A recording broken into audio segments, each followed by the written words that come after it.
الحمد لله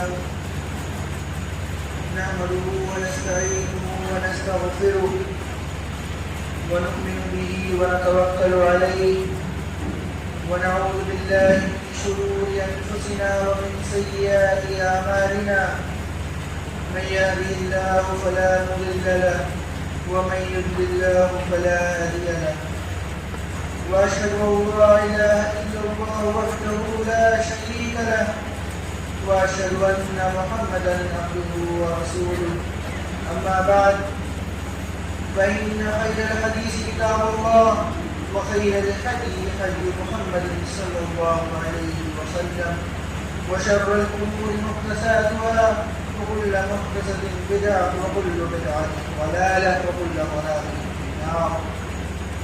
أعوذ بالله من الشيطان الرجيم.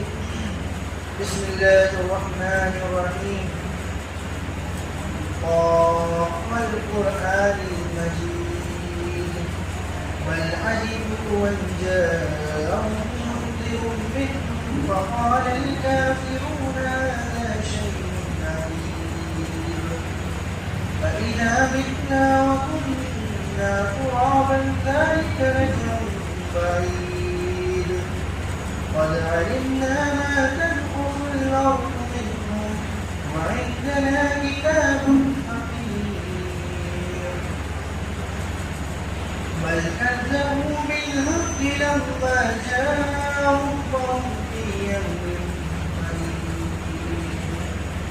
أفلم ينظروا إلى السماء فوقهم كيف بنيناها وزيناها وما لها من فروج والأرض مددناها وألقينا فيها رواسي وأنبتنا فيها من كل زوج مهين تبصرة وذكرى لكل عبد منيب ونزلنا من السماء ماء مباركا فأنبتنا به جنات وحب الحصيد والنخل باسقات ذات النضيد رزقا للعباد وأحيينا به بلدة ميتا كذلك الخروج كذبت قبلهم قوم نوح وأصحاب الرس وثمود وعاد وفرعون وإخوان لوط وأصحاب الأيكة وقوم تبع كل كذب الرسل فحق وعيد أفعينا بالخلق الأول بل هم في لبس من خلق جديد. وقال جل شأنه في كلام الآخر أعوذ بالله من الشيطان الرجيم إن إبراهيم كان أمة قانتا لله حنيفا ولم يكن من المشركين.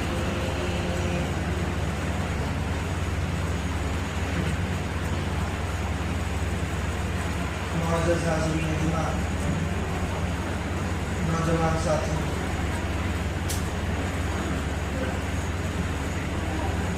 پردہ نشین ماں، اسلامی کیلنڈر کا یہ آخری مہینہ ذی الحجہ کا مہینہ چل رہا ہے اور ہم ان ایام کو جی رہے ہیں، ان ایام کو گزار رہے ہیں جن میں کی گئی عبادت کا مقابلہ دیگر ایام میں کی گئی عبادت نہیں کر سکتے۔ ہم ان ایام سے گزر رہے ہیں جس میں کی گئی عبادت اللہ رب العالمین کے نزدیک سب سے زیادہ محبوب ہے۔ ان دنوں میں بڑی بڑی عبادتیں جمع ہو جاتی ہیں، نماز، روزہ، حج، صدقہ، اسے بڑی بڑی عبادتیں ہیں جو ان 10 دنوں میں جمع ہو جاتی ہیں۔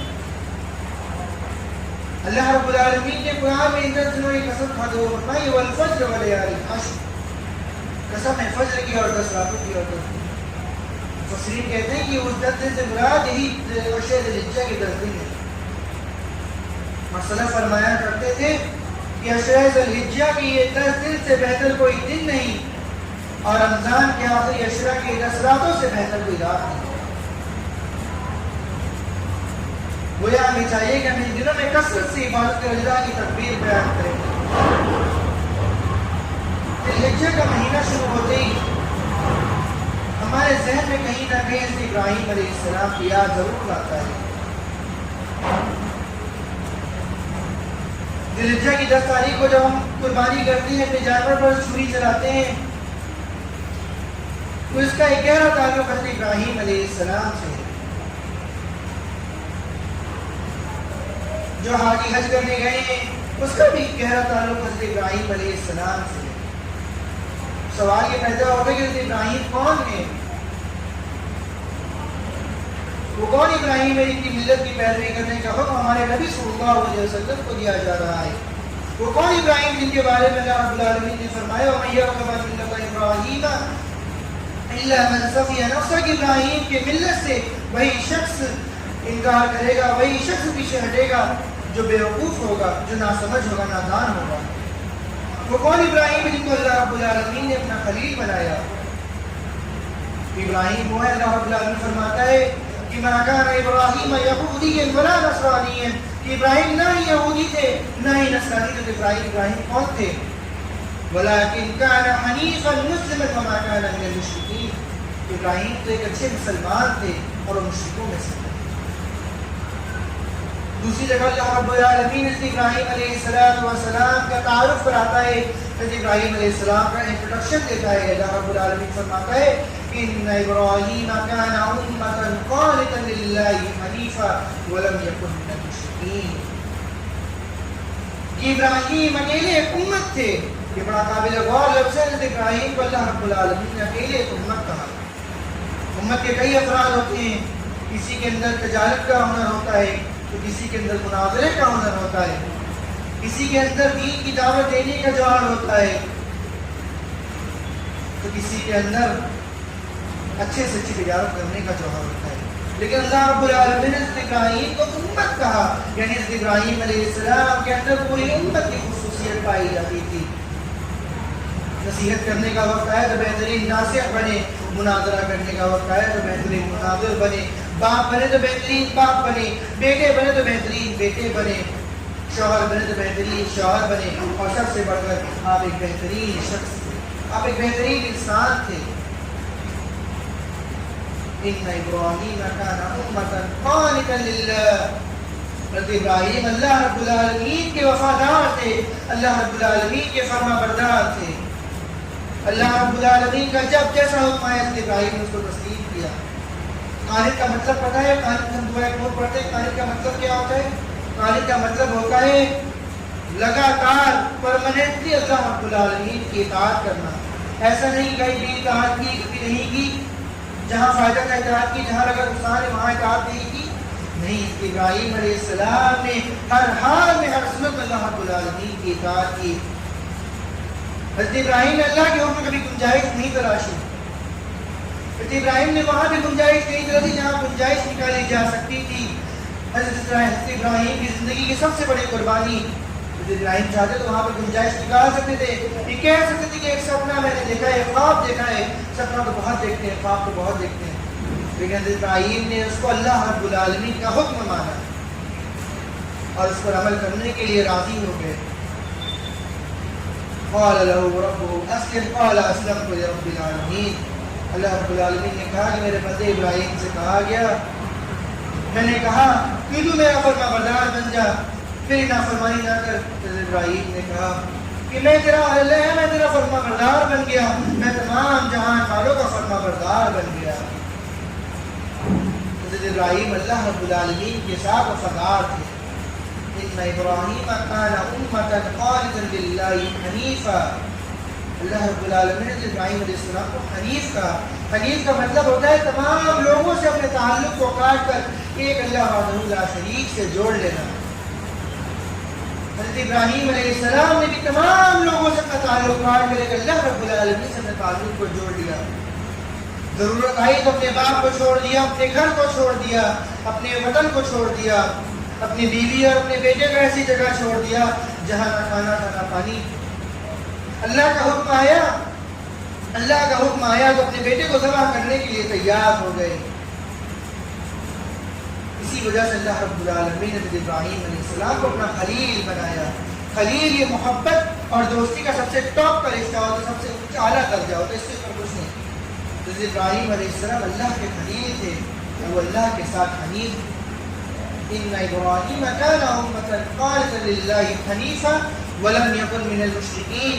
کہ میرا بندہ جو ابراہیم تھا یہ مشرکوں میں سے نہ تھا.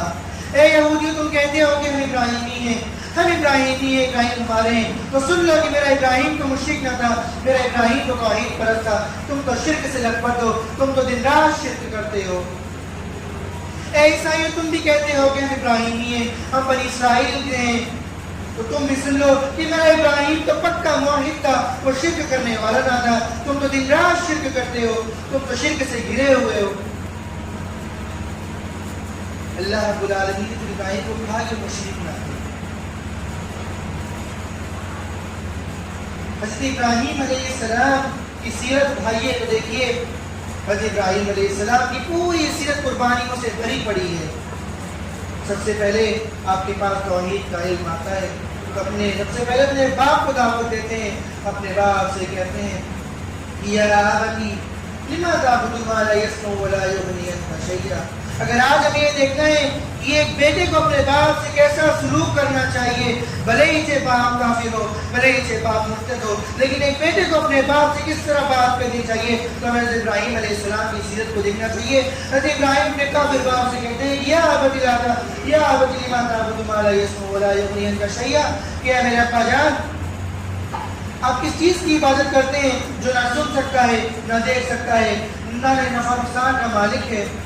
اے ابا جان میرے پاس جو علم آیا ہے وہ آپ کے پاس نہیں ہے, آپ میری پیروی کیجیے, میں آپ کو صراط مستقیم کی طرف لے کے چلوں گا. حضرت ابراہیم نے کہا کہ میرے پاس جو علم آیا ہے وہ آپ کے پاس نہیں. حضرت ابراہیم یہ بھی کہہ سکتے کہ میں عالم ہوں, آپ جاہل ہیں, میں توحید پرست ہوں, آپ مشرک ہیں. لیکن حضرت ابراہیم نے یہ نہیں کہا, حضرت ابراہیم نے یہ کہا کہ میرے پاس جو علم آیا ہے وہ آپ کے پاس نہیں.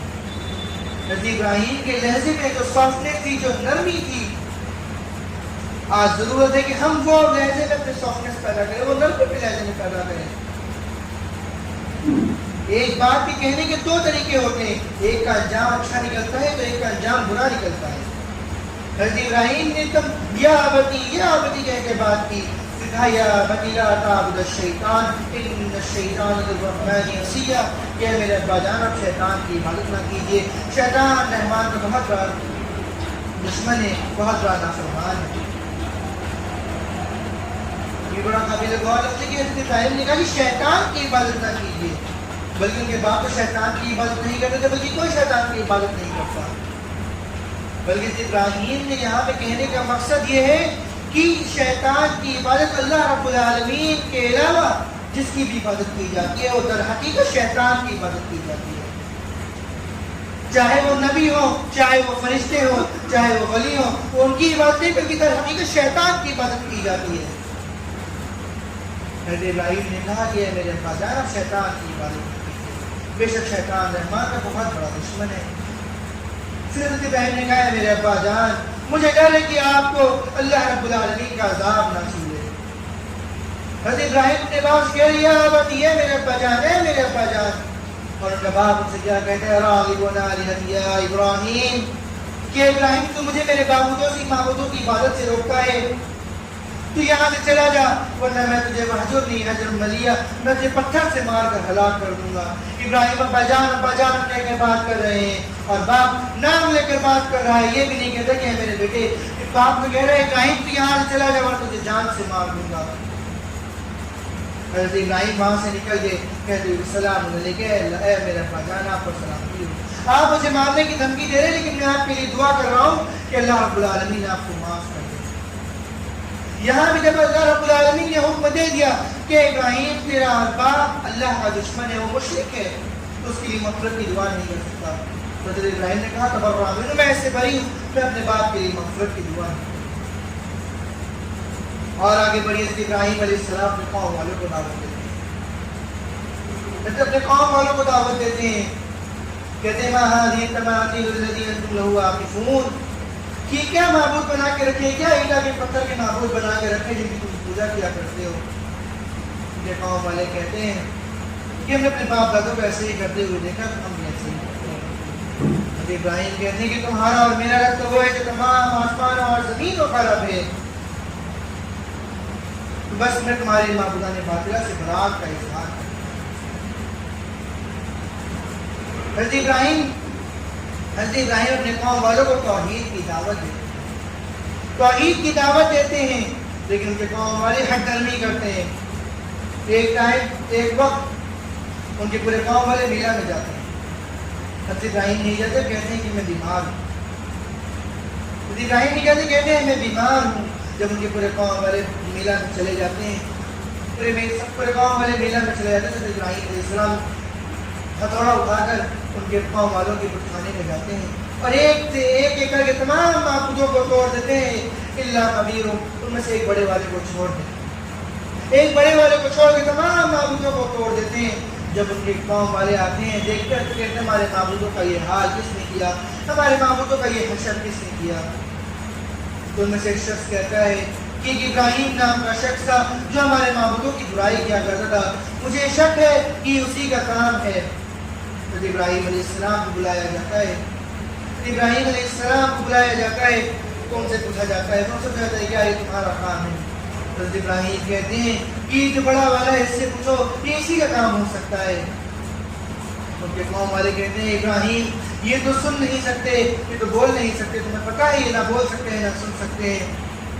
ابراہیم کہتے ہیں اف لکم ولما تعبدون من دون اللہ شیئا، تو پھر ایسی چیزوں پر جس کی تم اللہ رب العالمین کے علاوہ عبادت کرتے ہو، تم ایسی چیز کو اپنا حاجت روا غریب نواز ایسی چیز کو پوچھتے ہو جو تمہیں نہ بول سکتے ہیں نہ سن سکتے ہیں. تم ایسی چیز کی عبادت کرتے ہو جو اپنی حفاظت کرنے پر قادر نہیں. تم ایسی چیز کو نفع نقصان کا مالک سمجھتے ہو. تو ان کی قوم والوں نے دیکھا کہ حضرت ابراہیم کی قوم والوں کے حضرت ابراہیم علیہ السلام کی اس دلیل کا کوئی جواب نہیں تھا. تو یہ اصول رہا ہے کہ جب دلیل کا اہل حق کی دلیل کا جب اہل باطل کے پاس کوئی جواب نہیں رہتا تو وہ طاقت آزماتا ہے. ان کی قوم والوں نے بھی کہا ہر ریتو ابراہیم کو ہلاک کر دیا جائے، آگ جلا کے ابراہیم کو جلا دیا جائے.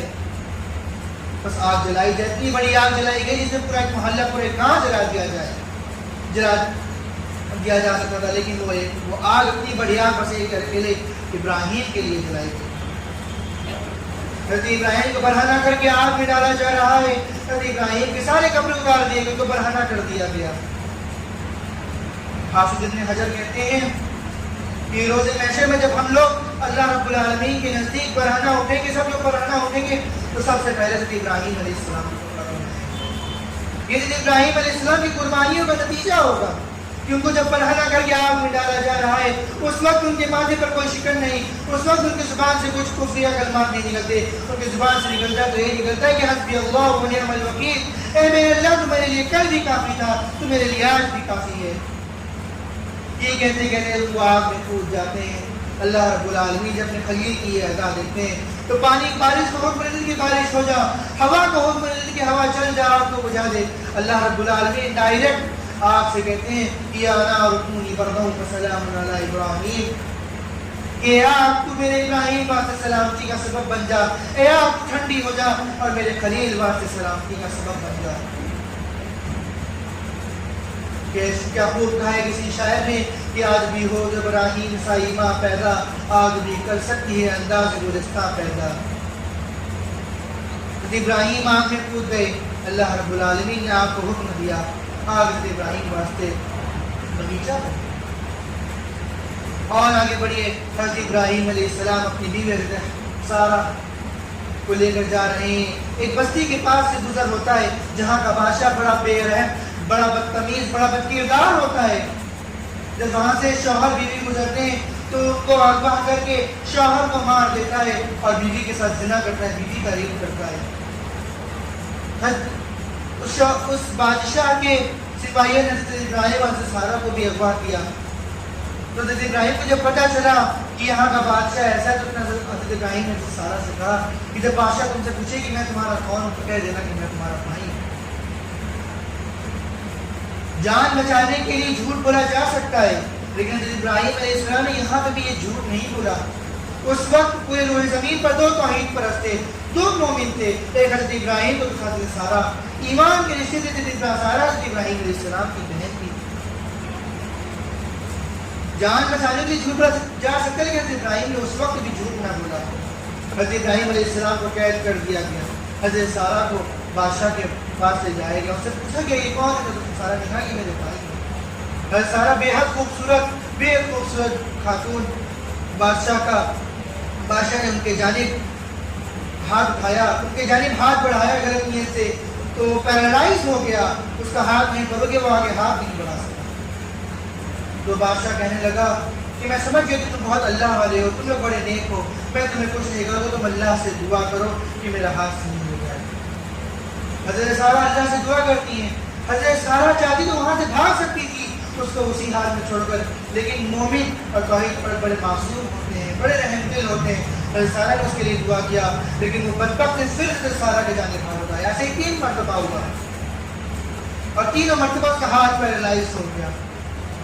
آخری مرتبہ سارہ نے جب دعا کی، اس کا ہاتھ صحیح ہوا، تو حضرت سارہ سے کہا کہ جاؤ، میں تمہیں باعزت رعا کرتا ہوں، اور ان کو ہدیہ میں ایک حضرت حاجر نام کی کنیز ایک لونڈی دی، جن کو حضرت حاجرہ کے نام سے جانتے ہیں۔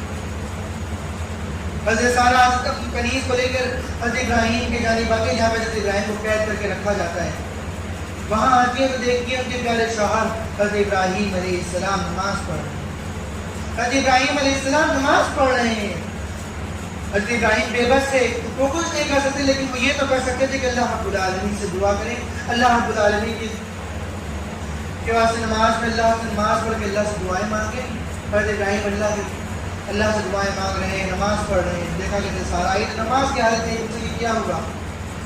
تو سارہ کہتی ہیں کہ اس ظالم کے جال کو اللہ رب العالمین نے ختم کر دیا، اور اس نے ہمیں ہدیے میں حضرت حاجر کو دیا ہے، اس نے ہمیں ہدیے میں حضرت حاجر کو دیا ہے۔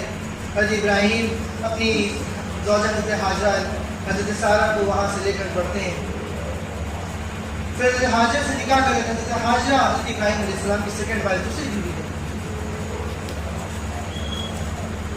حضرت حاجرہ سے ایک بیٹا ہوتا ہے جس کو حضرت اسماعیل علیہ السلام کے نام سے لوگ جانتے ہیں۔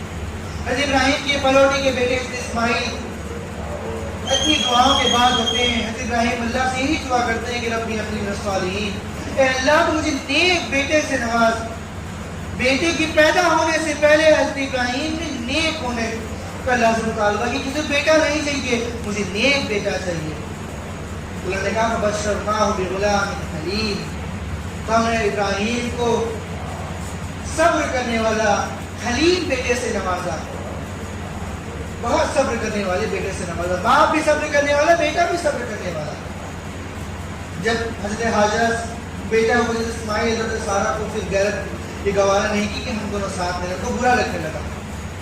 تو حضرت ابراہیم علیہ السلام ان کے دل میں تھا کہ ہم دونوں کو الگ کر دیا جائے، اور ان کی اسی دلی خواہش کو اللہ رب العالمین نے حکم بدل دیا، اور حضرت ابراہیم کو حکم دیا کہ اپنی بیوی اور اپنے پلوٹی بچے کو کعبہ پہ بیت اللہ پہ جا کے چھوڑ دو، مکہ میں جا کے چھوڑ دو۔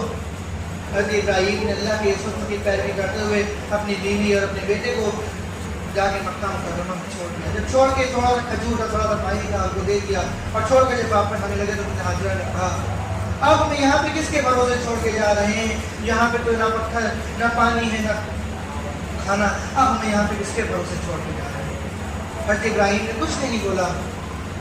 حضرت حاجرہ نے کہا اللہ امرک بہذا، کیا اس کا حکم میرے اللہ رب العالمین نے دیا ہے؟ حضرت ابراہیم نے کہا ہاں اس کا حکم میرے اللہ نے۔ پھر حضرت سارہ نے کہا اس کو اگر سونے سے تولا جائے تو شاید سونا ہلکا پڑ جائے، کہ حضرت سارہ نے کہا کہ اگر میرے اللہ کا یہ حکم ہے تو عنقریب میرا اللہ مجھے ضائع نہیں کرے گا، میں نے اللہ کی نافرمانی نہیں کی ہے، انشاءاللہ میرا اللہ مجھے ضائع نہیں کرے گا۔ حضرت ابراہیم وہاں سے چلے گئے، جب بہت دور پڑ گئے دیکھا کہ میری بیوی اور میرے بیٹے مجھے دکھ نہیں رہے، تو اللہ کی بارگاہ میں ہاتھ اٹھاتے ہیں اور کہتے ہیں رب اجعل ھذا بلدا آمنا، اے اللہ اس جگہ کو امن والی جگہ بنا دے اور اس جگہ طرح طرح کے پھول کو اگا، طرح طرح کے پھل و پھول کو اگانا اور یہاں پہ نماز پڑھنے والے لوگ کو بسانا۔ حضرت ابراہیم علیہ السلام کی دعا کا ہی نتیجہ ہے کہ بیت اللہ میں 24 گھنٹہ عبادت ہوئے کرتی ہے اور مکہ مکرمہ میں کوئی ایسا پھل نہیں کہ مکہ مکرمہ میں نہ پایا جاتا ہو۔ حضرت ابراہیم وہاں سے واپس چلے گئے، حضرت حاجرہ گود میں اپنے بچے کو لے کے ہیں، تھوڑی دیر کھجور اور تھوڑا سا پانی چلا، پھر جب کھجور اور پانی ختم ہو گیا بچہ رونے لگا۔ ایک ماں سے سب کچھ برداشت ہو جاتا ہے لیکن کبھی اپنے بچے کا پلکنا، اپنے بچے کا رونا ایک ماں سے برداشت نہیں ہوتا۔ اس ماں سے اس کے بچے کا رونا، اس کا یہ پلکنا برداشت نہیں ہوا۔ وہ دوڑی صفا کے پہاڑ پہ دوڑی اور دور وہاں پہ پہاڑ پہ پہنچا کر دور تک دیکھا کہ کوئی ان کا مددگار، کوئی ان کا وہاں پہ مدد کرنے والا نہیں تھا۔ پھر واپس نیچے اتری، پھر اپنے کپڑا کو تھوڑا سا اونچا کیا، پھر دوڑی، ایسے ہی 7 مرتبہ دوڑی۔ آج ہم سے لوگ پوچھتے ہیں کہ اسلام نے عورت کو کیا دیا ہے؟ میں بتاتا ہوں کہ اسلام نے عورت کو کیا دیا ہے۔ اسلام نے عورت کو وہ مقام دیا ہے کہ حضرت حاجرہ صفا مروہ تک جس طرح دوڑی تھی، آج تک جتنے حاجی حج کرنے جاتے ہیں، جتنے لوگ عمرہ کرنے جاتے ہیں، وہ بھی اسی طرح صفا مروہ میں دوڑتے ہیں، بغیر بس دولت کا حج مکمل نہیں ہوتا۔ اسلام نے عورت کو یہ مقام و مرتبہ دیا ہے۔ حضرت حاجرہ دوڑتی ہیں، 7 مرتبہ دوڑتی ہیں، پھر تھک ہار کر واپس آتی ہیں۔ اللہ رب العالمین اپنے فرشتہ جبرائیل علیہ السلام کو بھیجتے ہیں، اللہ رب العالمین اپنے فرشتہ جبرائیل علیہ السلام کو بھیجتے ہیں۔ جبرائیل علیہ السلام نے پر مارتے تو وہاں سے زمزم کا پانی نکلتا ہے۔ حضرت حاجرہ اس کو اپنے دوپٹہ سے ایسے باندھ اس کا گھیرا لگا دیتی ہیں۔ اللہ کے نبی کہتے ہیں کہ اللہ اسماعیل کی ماں پر رحم کرے، اللہ اسماعیل کی ماں پر رحم کرے، اگر وہ زمزم کے پانی کو ویسے گھیرا نہ لگائی تو پتہ نہیں کتنا بڑا زمزم کا کنواں ہوتا۔ پھر وہاں پہ جب پانی آیا تو وہاں پہ لوگ آگے بسنے لگے، قبیلہ جمون کے لوگ آ کے بسے۔ پھر جب حضرت ابراہیم علیہ السلام حضرت اسماعیل علیہ السلام کی جوانی کو پہنچے، اپنی جوانی کو پہنچے تو حضرت ابراہیم علیہ السلام اپنے بیٹے اور اپنی بیوی کی حال چال لیتے آتے رہتے تھے، لیکن جب حضرت اسماعیل علیہ السلام اپنے جوانی کو پہنچے، اپنے بوڑھے باپ کا سہارا دینے کے لیے جب جوان ہوئے تو اللہ رب العالمین کا حکم آیا کہ اپنے جوان بیٹے کو ذبح کر دو۔ حضرت ابراہیم چاہتے تھے یہاں پہ اللہ سے سوال کر سکتے تھے کہ اللہ تب تجھے میرے بچے کو ذبح ہی کروا رکھا تو تجھے مردہ پیدا کرتا یا مجھے بیٹا نہ دیتا، تجھے مجھے مردہ بچہ کو پیدا کرتا، میں اسے ذبح کر دیتا۔ لیکن حضرت ابراہیم نے اللہ سے کچھ سوال نہیں کیا، حضرت ابراہیم نے اللہ کے حکم پر سر تسلیم کیا اور آئے اپنے بیٹے سے کہا یا بنی انی ارا فی المنام انی اذبحک فانظر ماذا ترى، اے میرے بچے میں نے سپنے میں دیکھا ہے کہ میں تجھے ذبح کر رہا ہوں، بس تیری اس کے بارے میں کیا رائے ہے؟ یہاں پر حضرت ابراہیم علیہ السلام کا مقصد حضرت اسماعیل علیہ السلام سے رائے لینے کا نہیں ہے۔ حضرت ابراہیم رائے لینے والے نہیں، وہ چاہتے تھے حضرت اسماعیل کو وہیں پہ پکڑ کے چھری چلا دیتے، لیکن حضرت ابراہیم یہ دیکھنا چاہتے تھے کہ میرا ایک نبی کا بیٹا کیسا ہے، اس کے اندر کیا ہے، اس کی تربیت کیسے کی گئی ہے۔ اسماعیل نے کہا یا افعل بما تؤمر ستجدنی ان شاء اللہ من الصابرین، اے ابا جان آپ کو جو حکم دیا جا رہا ہے کر گزریے، انشاءاللہ اگر اللہ نے چاہا تو میں آپ کو صبر کرنے والا بھی ہوگا۔ فلما سلم وسلم للجبین، حضرت ابراہیم نے اپنے بیٹے کو پیشانی کے بل لٹا دیا، کروٹ کے بل لٹا دیا، دونوں ترجمہ کیا جا سکتا ہے، اور پر چھری چلانے کے لیے تیار ہے۔ فنادیناہ یا ابراہیم قد صدقت الرؤیا، پر ہم پس ابراہیم کو آواز دیا اے ابراہیم تو نے میرے حکم کو سچ کر دکھایا، بس تو میرا خاص نبی ہے، تو میرا خاص پیغمبر ہے، تو میرا برگزیدہ پیغمبر ہے۔ انہا بلاء مبین، بس یہ بہت بڑی آزمائش تھی جو میں نے تیرے اوپر دی تھی، اور تو اس آزمائش سے پورا کھڑا اترا ہے۔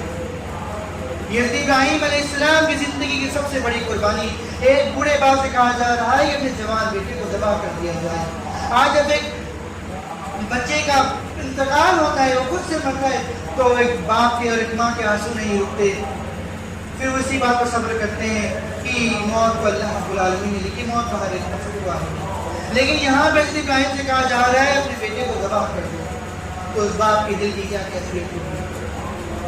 اس باپ کے دل کی کیا کیفیت ہوگی؟ ہمیں اس کا جائزہ لینا چاہیے. ہمیں خود کو کچھ لمحوں کے لیے ابراہیم کی جگہ پر رکھ کے سوچنا چاہیے کہ اللہ رب العالمین اگر ہم سے اتنی قربانیوں کا مطالبہ کرتا، کیا ہم کرتے اتنی قربانیاں؟ لہذا ضرورت اس بات کی ہے کہ ہم حضرت ابراہیم علیہ السلام کی سیرت کا مطالعہ کریں، ان کے نقش قدم پر چلیں، ان کی پیروی کریں. حضرت ابراہیم علیہ السلام نے اپنی پوری زندگی اللہ رب العالمین کے راہ میں وقف کر دی. اللہ نے فرمایا کہ ان صلاتی و نسکی و محیای و مماتی للہ رب العالمین، یہ میرا جینا، میرا مرنا، میری نماز، میرا روزہ، میرا قربانی سب جو اللہ رب العالمین کے لیے. اگر اس کا کوئی بہترین نمونہ، ایک پرفیکٹ ایگزامپل تو حضرت ابراہیم علیہ السلام. ہمیں چاہیے کہ حضرت ابراہیم علیہ السلام کی سیرت کا مطالعہ کریں، خود کو ابراہیمی بنانے کی کوشش کریں، اور اللہ رب العالمین سے یہ دعا کرتے ہیں کہ الہ العالمین ہم تمام لوگوں کو سیرت ابراہیم کا مطالعہ کرنے کی توفیق عطا فرما، ہم تمام لوگوں کو ابراہیمی بنا دے، ہم تمام لوگوں کو عشرہ ذی الحجہ کی نعمتوں سے مستفید ہونے کا یہ توفیق عطا فرما، ہم تمام لوگوں کو عرفہ کے دن کا روزہ رکھنے کی توفیق عطا فرما. الہ العالمین ہم جو 10 ذی الحجہ کو قربانی کرے تمام تمہاری قربانیوں کو قبول فرما دے. الہ العالمین ہم سے جو پریشان ہیں، پریشان حال ان کی پریشانی کو دور کر دے. ہم سے جو قرضہ میں ہے ان کے قرضہ کو پورا کروا دے. ہم سے بیمار ہے تو شفا کاملہ عاجلہ عطا فرما. آمین وآخر دعوانا الحمدللہ رب العالمین.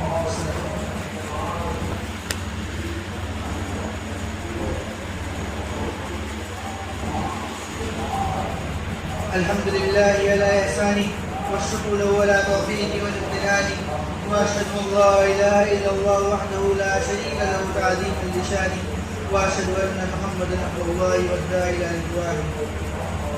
إن الله وملائكته يصلون على النبي يا أيها الذين آمنوا صلوا عليه وسلموا تسليما. اللهم صل على محمد وعلى آل محمد كما صليت على إبراهيم وعلى آل إبراهيم إنك حميد مجيد. اللهم بارك على محمد وعلى آل محمد كما باركت على إبراهيم وعلى آل إبراهيم إنك حميد مجيد. اللهم أعز الإسلام والمسلمين وأذل الشرك والمشركين ودمر أعداء الدين. اللهم انصر أمة محمد، اللهم انصر أمة محمد، اللهم ارحم أمة محمد برحمتك عامة، اللهم ارحم أمة محمد برحمتك عامة. عباد الله رحمكم الله، إن الله يأمر بالعدل والإحسان وإيتاء ذي القربى وينهى عن الفحشاء والمنكر والبغي يعظكم لعلكم تذكرون. اذكروا الله واذكروه ويستجب لكم، ولذكر الله تعالى أعلى وأولى.